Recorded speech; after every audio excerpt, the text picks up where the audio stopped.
এমনি একটা মানে অ্যাসেম্বলিতে একটা বিল আনতে চলেছে বিজেপি, কি বলবেন? ইউসিসি বা ইউনিফর্ম সিভিল কোডের নামে নিয়ে আসছে।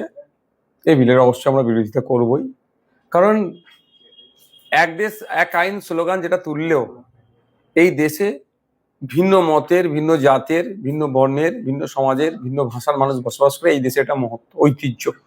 সারা পৃথিবী জুড়ে যত না ভাষাভাষী আছে আমাদের ভারতবর্ষে দেখতে গেলে কোনো অংশ কম নয়। যে চাপিয়ে দেওয়ার যে সংখ্যাগরিষ্ঠতার সুযোগ নিয়ে, মানে সংখ্যাগরিষ্ঠ গণতন্ত্রের আস্ফলন কোনোভাবেই মেনে নেওয়া যায় না। অবশ্যই আমরা বিরোধিতা করব, কারণ এই ইউনিফর্ম সিভিল কোডের মাধ্যমে যদি নিয়ে আসে তাহলে আর্টিকেল 25, আর্টিকেল 26, আর্টিকেল 29 পর্যন্ত আক্রান্ত হবে। শুধু তাই নয়, বিভিন্ন ধর্মের, বিভিন্ন বর্ণের মানুষের আলাদা আলাদা যে রিলিজিয়াস,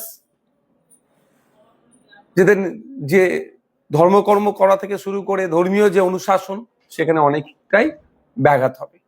ভারতবর্ষ একটা ধর্মনিরপেক্ষ রাষ্ট্র।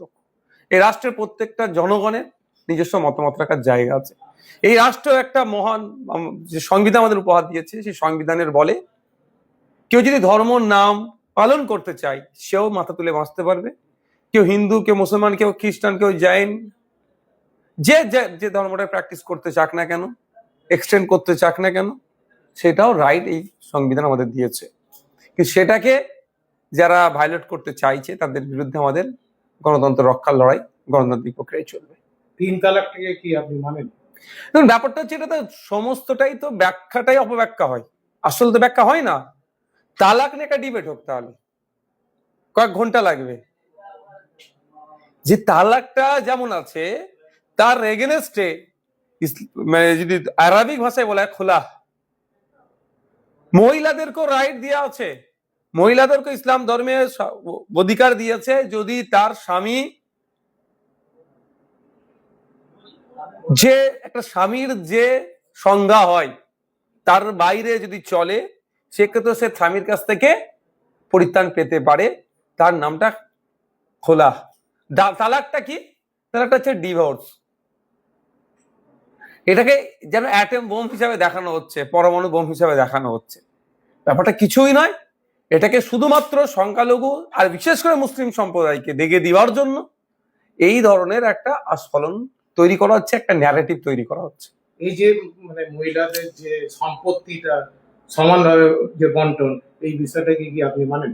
ধরুন আমি আপনাকে বলি, ইসলাম ধর্মে মহিলা, পুরুষ, পিতা, মাতা, একটা পরিবারের পুত্র, কন্যা, পিতা, মাতা, স্বামী স্ত্রী যদি হয়, এই ক্ষেত্রে স্বামীর, ধরুন আমি আমার কথা বলি, আমরা যে ভাই বোন আছি, আমার বোন আমার পিতার সম্পত্তি যেমন ভাগ পাবে, আমার বোন যখন বিবাহিত হয়ে স্বামীর ঘরে যাচ্ছে স্বামীর সম্পত্তির ওপরেও ভাগ পাচ্ছে।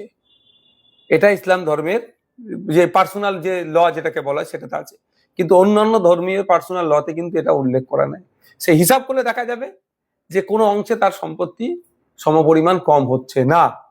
কিন্তু এইগুলোকে ছোট ছোট ব্যাখ্যা শুধু করলে হবে না, বিস্তারিত ব্যাখ্যা আছে। তালাক যেমন আপনি একটু আগে বলছেন, তালাকে বিদাত আছে, নিষিদ্ধ, মানে বিদাত বলা হচ্ছে তালাককে, সেটা ব্যাখ্যা অনেক প্রসঙ্গ। ব্যাপারটা হচ্ছে, আমি একটা কথা বলি, দরকার এখন আমাদের ইউনাইটেড হওয়ার, ইউনিফাইড করার চেষ্টা করছে। দরকার আমাদের এই মুহূর্তে যে ভাই পেট্রোলের দাম কমবে বলেছিলেন আপনারা যখন সরকারে ছিলেন, এই যখন বিরোধিতা আসনে ছিলেন, তখন আপনারা বলেছিলেন কি, দিল্লিকে দেখিয়েছিলেন আর কটা রাজ্যকে দেখিয়েছিলেন যে পশ্চিমবাংলায় বিজেপি ক্ষমতায় আসলে ওই রাজ্যের মতো পেট্রোল ডিজেলের দাম হবে। এখনো 2 মাস হতে চলেছে, সরকার সে দাম কমায়নি। বলেছিল 450 টাকা গ্যাস দেবো, সে দিতে ব্যর্থ। বলেছিল মহিলাদেরকে লক্ষ্মীর ভান্ডার দেবো, আর আজকে তারা 1 কোটি মহিলাকে টার্গেট করছে দেওয়ার, কারণ 36,000 কোটি টাকা বরাদ্দ করা হয়েছে। 3,000 টাকা করে একটা মহিলা মাসে 36,000 টাকা পাবে। 36,000 টাকা মানে 1 কোটি মহিলা মানে 36,000 কোটি টাকা।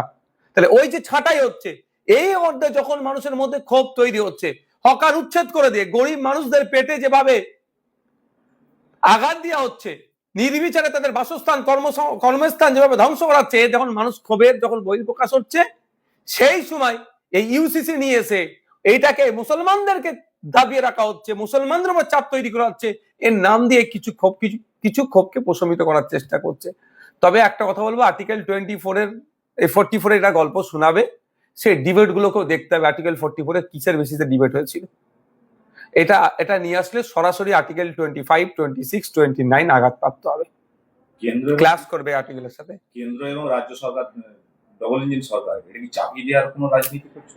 দেখুন, একটা কথা বলি, আমি আবারও বলছি, সংখ্যাগরিষ্ঠ গণতন্ত্রের আস্ফালন ছাড়া এটার কিছুই নয়, এটার ফিউচারটা খারাপ ছাড়া ভালো নেই। আজকে আপনারা দেখুন, এই সংখ্যাগরিষ্ঠ সংখ্যালঘু লড়াই, যে হিন্দু মুসলমান লড়াই লাগিয়ে দিয়ে দেখুন, আজকে অযোধ্যা মন্দিরের থেকে চুরি হয়ে গেল, সেই না উচ্চবাচ্য সেই অর্থে আছে?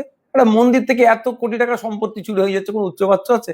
মানে এটাকেও একটা এমন জায়গায় নিয়ে যে দাঁড় করাচ্ছে যে অন্যায়টাকেও নাই বলে মানতে হবে, কারণ তো মুসলমানদের উপরে তো অত্যাচার চলছে, মুসলমানদেরকে টাইট করছে। আরে মুসলমানদেরকে টাইট করতে যে অন্য সমাজের মানুষও টাইট হয়ে যাচ্ছে।